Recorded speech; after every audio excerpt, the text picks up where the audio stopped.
విద్యా సంస్థలకు సంబంధించిన బస్సులు ఇతర వాహనాలు నడిపే డ్రైవర్ల విషయంలో యాజమాన్యాలు శ్రద్ధ వహించాలని పెద్దపల్లి డీసీపీ కరుణాకర్ సూచించారు. గోదావరికని సబ్ డివిజన్ పోలీసులు ఆధ్వర్యంలో జరిగిన ట్రాఫిక్ అవగాహన సదస్సులో ఆయన పాల్గొన్నారు.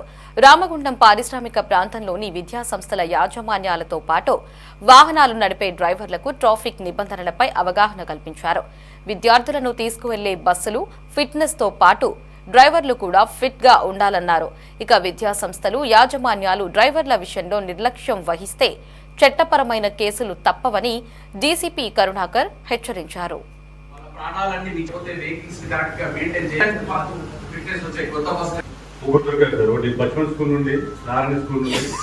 వితిన్ సెకండ్స్ కనుక అతను అజాగ్రత్తగా ఉన్నట్లయితే బ్రేక్ అప్లై చేయాల్సిన టైంలో చేయకపోయినా లేకపోతే అదే విధంగా స్ట్రైట్ గా తీసుకపోయి దేనికన్నా తగిలించినా కూడా సెకండ్స్ లోనే యాక్సిడెంట్ జరుగుతుంది.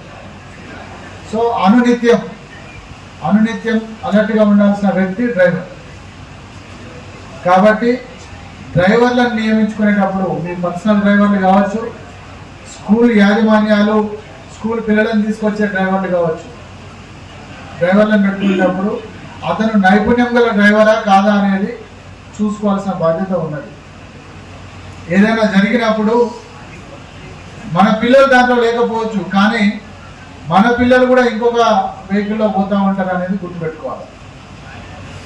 మన పిల్లలు పంపించే డ్రైవర్ కూడా అట్లనే తాగి వెళ్తే మనం ఊరుకుంటామా? ఓవర్ స్పీడ్లో వెళ్తే మనం ఊరుకుంటామా? రాంగ్ రూట్లో వెళ్తే ఊరుకుంటామా?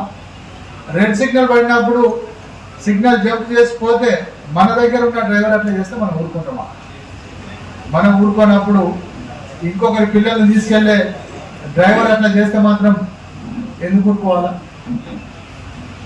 దయచేసి అందరు ఆలోచన చేయాల్సిన విషయం.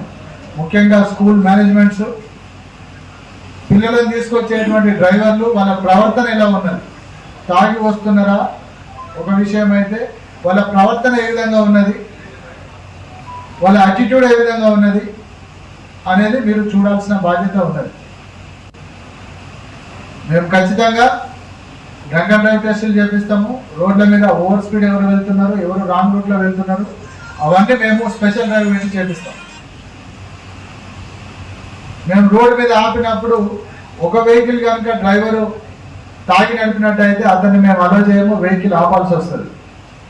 దాంతో స్కూల్కి రావాల్సిన పిల్లలు టైంకు స్కూల్కు రాలేకపోతారు. అది పేపర్లలో న్యూస్లో వచ్చినప్పుడు మీ స్కూల్కు మీ కాలేజ్కు ఉన్న ఇమేజ్ కూడా డ్యామేజ్ అవుతుంది, గుర్తుపెట్టుకోండి.